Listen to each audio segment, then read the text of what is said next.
दोस्तों नमस्कार। America, Israel और ईरान का युद्ध एक ऐसे स्थिति में पहुंच चुका है कि इस पे विराम लगता हुआ नज़र नहीं आ रहा है। या तो ये फुल एंडिंग वॉर है और इसमें लगता है कि ना अमेरिका की जीत होगी ना ईरान की हार होगी। और ईरान अपनी युद्ध नीति के लिए पहले से ही जाना जाता है। वो वॉर तो जीत नहीं सकता है, लेकिन वो ओपोनेंट को इतनी क्षति पहुंचा देगा कि वो वॉर हारते हुए भी कुछ हद तक वो वॉर जीतता हुआ लगेगा।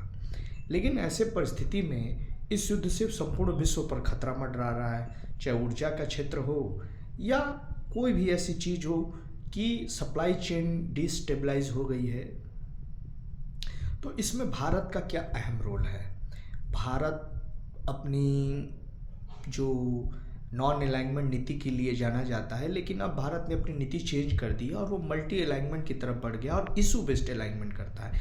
लेकिन अभी भी भारत संपूर्ण विश्व में एक ऐसा विश्वसनीय और प्रभावशाली देश है कि भारत यदि चाहे तो ये युद्ध रुक सकता है।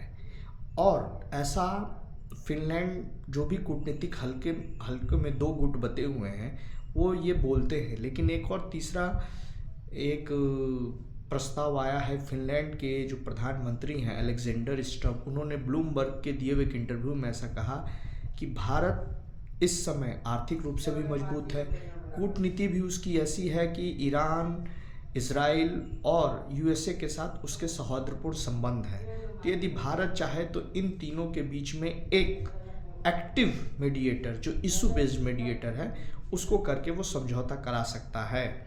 और वहीं यूएई के राजदूत ने भी कहा है कि भारत यदि चाहे तो एक फ़ोन कॉल के जरिए ये चीज़ कर, और ये भारत के लिए भी फ़ायदेमंद है।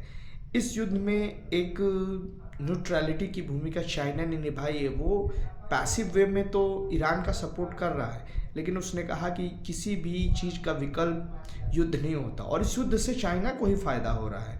चाइना को जो ईरान की तरफ से जो तेल मिल रहा है, वो चाइना अपने स्ट्रेटेजिक रिजर्व में लगातार जमा करता जा रहा है।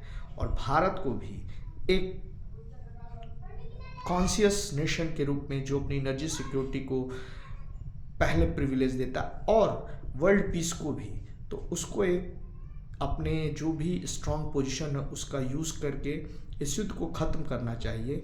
नहीं तो पूरे विश्व में एक सप्लाई चेन डिस्ट्रप्शन हो जाएगा।